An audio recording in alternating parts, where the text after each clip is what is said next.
بسم الله الرحمن الرحيم والصلاة والسلام على أشرف المرسلين سيدنا محمد وعلى آل محمد وصحبه وسلم. maanta ay bishu tahay 13 bishii lixaad 2020 waxaan runtii aad iyo aad ugu soo dhaweynaya halkan oo nagu soo booqday wasiirkii wasaaradda waxbarashada wasiir Axmed wasiir ku xigeenkii iyo agaasimayaashii waaxaha runtiina waxaan ku haynay shir muhiim ah oo lagaga hadlayo ku saabsan qaabkii imtixaanaadka aanu dardargelin lahayn ayay noogu soo yimaadeen madaxdu iyo sidaan u bayaamin lahayn imtixaanku waqtigu dhacayo imisa cisha la qaadaya goormu dhacaya waa xaaladiisu waa sidee iyo inaanu ka hadalno ardaydii yaa dambigeyga la ardaygii misalan iskuulka la bootiyay dambigii ma ardayga leh oo ciqaabta leh mise waalidka leh mise maamulaha leh arrimo noocaasaan runtii ku discuss gareynay meesha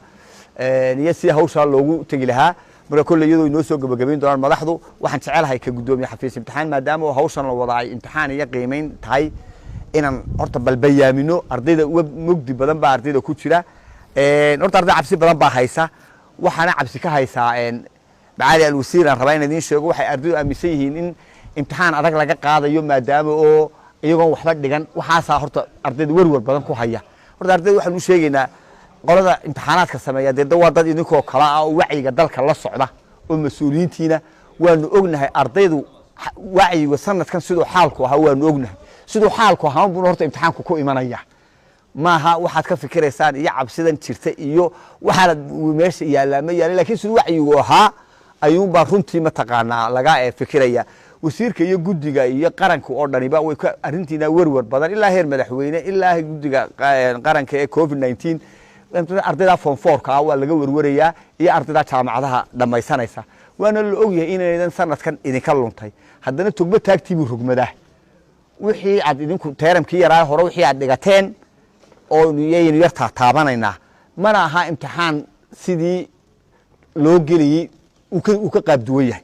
imtixaanka waxa sanadkan loo qaadaya qaabkii baybariska ahaa ee sida shaqada qaranka oo kale waa la soo koobay waa imtixaan soo koobnay gebigiinuba laba baybar baa ardaydu galaysaa hal maalin baana la gelaya bal horta wada nafisa oo duceeya oo meesha waxaanad ka gariiraysaan horta meesha ma yaalo ardayda qaar baa jaamacada dibadda tagayo cid inaga yeelaysaa ma jirto waanu qiimeynay jaamacada ma taqaana heblaayo ha fadhiisa ardaygaas cidina inaga yeelaysa caalamka kuwan ardayda u haysta in ama meelaha ka yiraahda daawud xaasid waxaasidnimo la yiraahdo waxa la colahay midna ma jirto xaasidnimo wax la ma jiro caruurtayadii laakiin waxaan idinkan wax idin doonayna waxa way Makerere University hadda tagaysa cid inaga yeelaysa hadaan wasiirku warqad ku qoran anigu ku qoro madaxweynuhu ku qoro oo ku fariisinaysa shahaadad la'aan ma jirto horta arday bal taa fahan waxaan imtixaankan formatka aanu kuugu sameeynayna adaa wax lagu doonaya imtixaanku wuxuu noqonayaa 7 oo maalin sabtiya maalintaas oo kaliya imtixaanka la gelaya waa wenday bariga ka horna baybar baad gelaysaan oo 5 maada ah oo warqad kaliya isku ah bariga ka bacdina waxaad gelaysaan 5 kale wuxuu waa labada baybar waa national service ku soo galeen ka kalaaskana waxa lagu fariisanayaa waa 6 arday waxana cafuuftii waxa la wixii COVID-19 ay ina faray oo dhan shuruudaheegina waa la fulinayaa wasaaradda waxbarashada mas'uuliyadda qaada xafiiska imtixaanaadka qaada annaga laga rabaa mid ciidan ka keena ma dhulan ka keena waxa weyn labada goor baa la geliyay laba maalmoodna maaha laba gelinna maaha waligiina ha qaldamina gelin hore suuqa waxa ku jira qaar la gelin hore qaar baa la geliyay gelin ka waxaas ba jiraan waa gelin hore in baa imtixaanka la gelaya waxa weeyii bariga ka hor iyo bariga kadib imtixaanka waqtigiisa caadiga ah bilaabnaya 8 maado waliba waxa weeyii warqad baybarka horena waa 2 saacadood baybarka dambana waa 2 saacadood waana waxa weey waa saasi tobankii maadana ku dhayihiin wax ku eriyana maaha meesha mobile la iman ardayo way waxa weey mobile la soo qaadan wax kale oo ka baxsan warqada imtixaanka lagu dhigay qalimaantaada waxaan hayna la iman annagaba wax walba ku diyaarinay halkaas lagu diyaariyay wixii aad afka gashanaysay wixii aad gacmaha gashanaysay biyihii saabuuntii waxa soo waan ku annaga u diyaarinay haduu ilaahay idmo waa imtixaan adigu aan la fakurnay soomaad garan si xeegan xeey ku noqonay irkana ku nabadgeli lahayn horta imtixaanku waa ka waxaan inta raacsanaya waxa jira ardaydeena had iyo jeer arday imtixaanaadka laga reebo ardayda imtixaanaadka laga reebo dembiga inta badan waxa la maamulaha waxa uu wasiirkii maanta isla galay wasiir ku-xigeenka iyo guddigii meesha isku yimid oo dhan iyo kormeerkii guudba in maamulaha iyo waalidka lagu ciqaabo waliba anagu ciqaabta de waalid ciqaabi mayna waalidku waa lagu ganaaxiyay laakiin ciqaabta waxa yeelanayo xilkiisa ku waayi doona maamulaha ardayga fasal buu socdaa taxana waxbarasho leeyahay inuu ka talaabsadaha ka yeelin maamulow de hadaad ka yeeshid dembigii adiga leh inuu ku dembi male iskuuladii saddexda sano ahaana way soo gabagaboobeen sanadkan baa ugu dambeeyey gebigoogaba iskuulkii macaarif laga caban jiray waa sanadkan 4 sano galaya runtii waxa kaloo inta raacin lahaa barnaamij kulli oo faahfaahin doona wasiirku baa jiray isaguna xafiiska imtixaanka gacanta ku hayo qiimeeyntuna waa halkeegii sidii baa loo wadaa iskuuladii dalka oo dhanna way ka socotaa anadalka waxaan kaga tegayaa waa balardeeyo maalmahan oo dhan wadinkii carabka anigana igu hayaan isku soo ducayno waan idin soo ducaynaya ilaahay idin gara idin dhib yareeyo imtixaanka idinkuna soo duceeyay in ilaahay dalkan xanuunkana ka dulqaado qalileef baatiin dabadidiinu iyo kuwaan waxaan ka hadlayaa qalileefka marka waxa weey waxaan leeyahay sidaa iyo khayr iyo duco iyo ijaabaan soo ogaano wabillahi tawfiiq wa salaamu alaykum wa rahmatullahi wa barakaatuh bismillahir rahmaanir rahiim maanta bisha June 13keedii madaxda wasaaradda waxbarashada agaasimo waaxidiyada waxay iyo shaqaaluhu ay shirku galeen xafiiska imtixaanaadka oo lagu lafagurayay qaabka imtixaanka loo qaadayo iyo waxyaabaha ay tahay in la sameeyo waqtiga imtixaanka iyo waxyaabaha ka reeban waxa kaloo lagu lafagurayay diiwaangelintii aynu nidhi waa lagu sameeyaa ardayda waxa Daawud sidii ka muuqatay hadalkiisii doomiyaha xafiiska imtixaanaadka wuxuu horta aynu wada qaadanay Soomaaliland oo dhamay ay sanad ka qaadatay sanad dugsiyeedka soo socda in iskuulada Soomaaliland oo dhamay ay dhiganayaan manhajka qaranka ee wasaaradda waxbarashadu ay dejisay marka manhajka dib u eegis lagu sameynayana daneeyaasha waxbarashada oo dhamay ay ka qayb qaadan doonaan dib u eegistiisa ilaa inta dib u eegista lagu sameynayo sidii uu sharcigu sheegay 4 sano oo dugsi hoose 4 sano oo dugsi dhaxa 4 sano oo secondary ayaa lagu wada shaqeynaya taas waa koow waana isku wada raaceen iskuuladii gaarka ah iyo kuwii guudna way isku raaceen arrinka waana isku waafaqsanahay insha Allah saasay inoogu hirgelinaysa waxa kale oo ku xiga sidii gudoomiyaha imtixaanaadka xafiiska imtixaanaadku sheegay oo mas'uul inooga hawsha taariikhdii ay noo sameeyeen ay ku dhacayso insha Allah sida aynu ku heshiinay imtixaan kasta oo la qaadaya imtixaanada la qaadaya 3 nooc baa ugu badan oo la kala yiraahdo achievement test aptitude test iyo standardized test ka koowaad waxa weeye heerka ardaygan inta in leeg buu bartay wixii ahayd inuu barto ka kalabaadna waxa weeye ardaygan waxa uu rabo inuu barto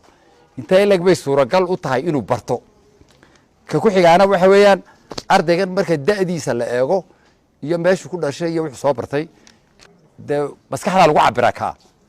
marka kan aynu imika qaadanay laynaga qaadaya iskuulada laga qaadaya waa kii ahayd inta in leeg buu ardaygu bartay wixii ahayd inuu barto achievement testkuna wixii lagu dhigay inta in leeg baad baratay weey marka waxaan lagu dhigin cid ka dooni mayso halka waxa ku jira laakiin sidii mar walba lagu celiyo waxa ardayda ka mamnuuca in la soo qaato wax electronic ama mobile ha noqdo ama saacad ha noqdo laptop ha noqdo wax electronic hatta hadduu qali yahay sidaada adigoo qalinkaaga caadiga ah sita wixii kale wasaaradda waxbarashada ku siinaysa waraaqii imtixaanka lagu galayay afsaabkii la xidhanayay gacmo gashigii wasaaradda waxbarashada kula diyaara marka adigu inaad wax soo qaadataba maaha ardayga marka lagu qabto inuu soo qaatay sanadii hore waxa la sameeyay mobilka laga qaaday laakiin sanadkan shuruuduhu ka mid yahay warqad dikrota baa lagu soo saaray hadii aad jabiso imtixaankii waxaad jabisay shuruudihiisi waa laga saaraya imtixaankaaga waxba kama jiraan hadii telefoon lagu qabto mobile hadii lagu qabto adigoo wax qishay hadii lagu qabto warqad lagu soo tuuray oo daaqad lagaaga soo tuuray hadii lagu arko adoo tiigsanaya hadii jeebkaaga gacmahaaga wax ku qortay hadii laga arko waxa soo dhan imtixaankaaga waxba kama jiraan imika ba ogaada arday talabaad waxa weeye waxa ka sii ciqaab badan qof mas'uul ah hadii la ogaado oo imtixaankaas sidii la yiri u maamul si aan hayno maamulaya qofkaana waxaanu sameeynaa hadii uu dee dariiqa sharcigaa lala maraya hadduu shaqaale dowladeed yahayna waddada loo maro qof shaqaale dowladeeda oo dembi galay